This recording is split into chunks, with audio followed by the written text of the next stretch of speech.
Hello aspirants, we are going to launch a crash course for the upcoming HCS mains examination for the anthropology optional subject. And basically जो modus operandi रहेगा इस optional इस crash course का that will B that 17 days का हमने ये crash course बनाया है और इन 70 डेज के अंदर there will be video lectures जो कि आपको दिए जाएंगे, क्लासेस ली जाएंगी एंड उसी के साथ there will be answer writing. ठीक है, और ये जो आंसर राइटिंग है it will be done through some workbooks. ठीक है, मैं आपको एक हल्का सा इसका जो है वो प्लान समझा देता हूँ. That basically we have divided our syllabus into 17 parts. ठीक है, जैसे फॉर एग्जांपल डे फर्स्ट में हम बेसिक प्रीवियस ईयर क्वेश्चंस जो 1.1 से लेके 1.3 तक हैं उनको डिस्कस करेंगे. जैसे व्हाट इज एंथ्रोपोलॉजी पूछा गया है, what are the different branches of anthropology पूछा गया है. तो उसके जो हैंड आउट्स हैं, जो नेसेसरी चीज़ें हैं जो कि आपको याद होनी चाहिए, जैसे फॉर एग्जांपल बच्चे अक्सर ये समझा देते हैं that what is the cultural anthropology. But cultural anthropology के अंदर देयर आर एक तरह का डेवलपमेंट हुआ है. सबसे पहले क्लासिक पीरियड आया, फिर बोसियन पीरियड आया, फिर मलिनोव्स्की का पीरियड आया, फंक्शनलिस्ट पीरियड जिसको हम कहते हैं. फिर उसके बाद पोस्ट कॉलोनियल पीरियड जो है वो शुरू हो जाता है. फिर उसके अंदर जो है वो सिंबॉलिज्म बनता है. देन उसके बाद न्यू एथनोग्राफी आती है. ठीक है, लोगों को इसके बारे में, बच्चों को इसके बारे में नहीं पता है. फिर उसके बाद हर एक पीरियड के अंदर there are important works that you need to remember. ठीक है, तो वो सारी चीजें जो है वो इंपॉर्टेंट है. Similarly take the case of the pre Darwinian theories. In the pre Darwinian theories Lamarck की थ्योरी को किस तरह से आपने स्टडी करना है and what are the criticisms of the Lamarckian theory. ठीक है, किन लोगों ने क्रिटिसिज्म किया था, कैसे किया था, तो वो जो है वो आपको पता होना चाहिए. सिमिलरली डार्विन की थ्योरी के अंदर भी ऐसा ही है. सिंथेटिक थ्योरी ऑफ एवोल्यूशन को 3 पार्ट्स के अंदर डिवाइड करके करना होता है. पॉपुलेशन जेनेटिक्स में क्या रहा है, म्यूटेशन के चैप्टर में क्या रहा है, एंड उसी के साथ जब मेंडल का रीऑर्गेनाइजेशन या फिर मेंडल को रीडिस्कवर किया गया तो मेंडलियन जेनेटिक्स का क्या कंट्रीब्यूशन रहा है, अलग अलग थिंकर्स ने क्या कहा है उसका. ठीक है, तो अगेन इस तरह से एक ब्रीफ एनालिसिस आपको पता होना चाहिए. Similarly take the case of primatology. यहाँ पे कल्चरल प्राइमेटोलॉजी के अंदर you should know certain case studies. ठीक है, शाक की केस स्टडी कैसी है, इमानजी ने जापानीज मंकीज के अंदर कैसा काम किया है, etcetera etcetera. You should be knowing about that. ठीक है, so basically what we will do is, जैसे फॉर एग्जांपल डे फर्स्ट आता है, डे फर्स्ट का एक ब्रीफ हैंड आउट जो है, जो इंपॉर्टेंट चीजें हैं उनका बना के आपको दे दिया जाएगा. देन उसके बाद subsequently after this we will have a worksheet. वो वर्कशीट जो है वो अगेन आपके यूट्यूब चैनल के ऊपर डाली जाएगी और O2IAS अकेडमी ऐप के ऊपर डाली जाएगी. You can write those answers और वो आंसर्स जो हैं वो आप मुझे भेज सकते हैं and regularly I will check those answers. ठीक है, उनका एवेल्युएशन जो है मैं ही करूंगा बैठ के. ठीक है, और basically the modus operandi will be that I will be sending you certain voice notes. अगर मुझे आपके आंसर्स में ज्यादा दिक्कत लगती है तो we will have the 1-to-1 session. ठीक है, तो इस तरह से जो भी कमियां हम आपके आंसर्स में से निकाल सकते हैं उन कमियों को निकालने की कोशिश की जाएगी और जो भी value addition, necessary value addition जो आपके शीट के अंदर या फिर आपके कंटेंट के अंदर हम कर सकते हैं उनको करने की कोशिश की जाएगी. ठीक है, सो बेसिकली डे 1 के अंदर हम 3 टॉपिक्स प्रिपेयर करेंगे. The basics of anthropology, biological evolution, primatology. Day 2 we will be doing evolution of man.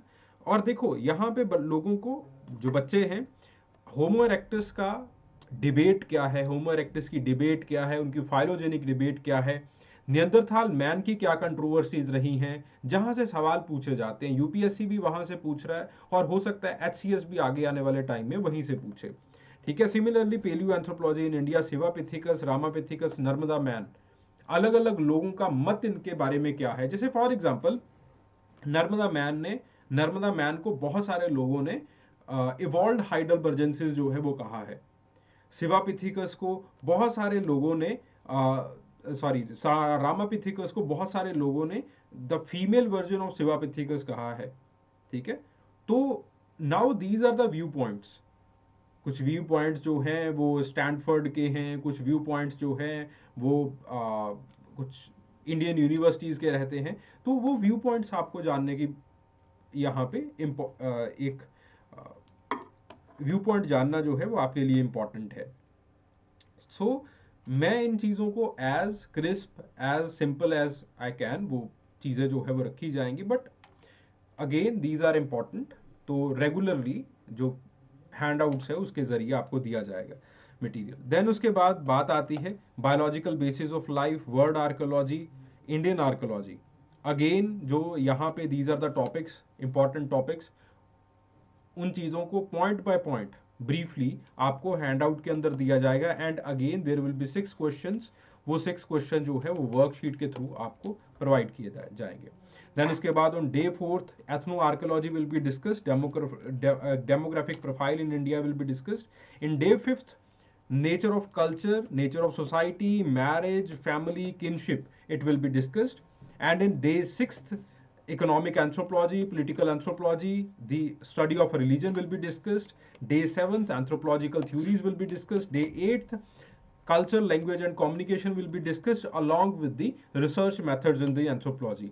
Day 9th, human genetics, Mendelian genetics, population genetics and chromosomal aberrations in man will be discussed. Day 10th, race and racism, genetic markers, ecological anthropology, epidemiological anthropology will be discussed. Day 11th, concept of growth and development in human beings, menarche, menopause, demographic theories, fecundity, fertility, natality, mortality, and applied anthropology will be discussed. And day 12th, the traditional Indian social system will be discussed, caste system will be discussed, and the nature man spirit complex along with the sacred complex will be discussed. Day 13th, the impact of different religion in the Indian society will be discussed. उसी के साथ साथ we will discuss the development of anthropology in India. Then हम various studies के ऊपर जाएंगे in the day 14th along with the linguistic and religious minorities in India and social change in the Indian society. Day 15th, tribal situation in India, जो भी tribal का classification हुआ है उसको डिस्कस किया जाएगा। Then problem of the tribal communities along with the evolution of the forest policy will be discussed. Then उसके बाद the problem of scheduled caste and scheduled tribe in India. ठीक है, उनकी एक्सप्लॉयटेशन की क्या प्रॉब्लम रही है, उनकी केस स्टडीज और कहाँ कहाँ पे कैसे कैसे एंथ्रोपोलॉजिस्ट ने, सोशोलॉजिस्ट ने उनके अंदर काम किया है, that will be discussed. Then social change के दो इंपॉर्टेंट जो स्तंभ है, मीडिया का क्या इम्पैक्ट पड़ा है, पंचायती राज इंस्टीट्यूशन का क्या इम्पैक्ट पड़ा है इन दी ट्राइबल सोसाइटीज, वो डिस्कस किया जाएगा। देन उसके बाद इनके अंदर आई will provide you case studies, जो क्लासिकल केस स्टडीज हैं, क्लासिकल पर्सपेक्टिव्स हैं, वो मैं आपको दूंगा कि ethnicity, social unrest in the tribals in India, वहां पे क्या चीज रही है। ठीक है, and the impact of the different religions and on the tribal societies, वो क्या रहा है। देन उसके बाद history of administration in the tribals क्या रहा है, पीबीटीजीज की क्या प्रॉब्लम्स रही हैं, और एनजीओज का क्या रोल रहा है ट्राइबल डेवलपमेंट के अंदर। देन उसके बाद एंथ्रोपोलॉजिस्ट का क्या रोल रहा है रूरल एंड ट्राइबल डेवलपमेंट में। देन उसके बाद अलग अलग लोगों के क्या एंथ्रोपोलॉजिस्ट के काम हैं रीजनलिज्म की स्टडी में, कॉम्युनिज्म में और पॉलिटिकल मूवमेंट्स के अंदर। ठीक है, इन चीज़ों को हम अच्छे तरीके से स्टडी करेंगे। ठीक है, जहां जहां पे केस स्टडीज की जरूरत है, I will provide you the case studies, and more often और the most often the handouts that will be given to you, it will be in a simple question answer format, ताकि इस वक्त आपको किसी तरह का कंफ्यूजन ना हो। ठीक है, चीजें जो है वो आपके लिए सिंपल रहे। ठीक है, तो सिमिलरली आपके जो उसी के साथ साथ आप एक वर्कशीट लिखते रहेंगे, रोजाना 6 क्वेश्चन जो है वो लिखते रहेंगे, दैट विल बी इवैल्यूएटेड। ठीक है, और इसके चलते एक आपका 360 डेवलपमेंट जो है वो होता रहेगा। ठीक है, चलिए, thank you very much, hope you like the session and hope you will like the program that will be coming soon. Thank you very much.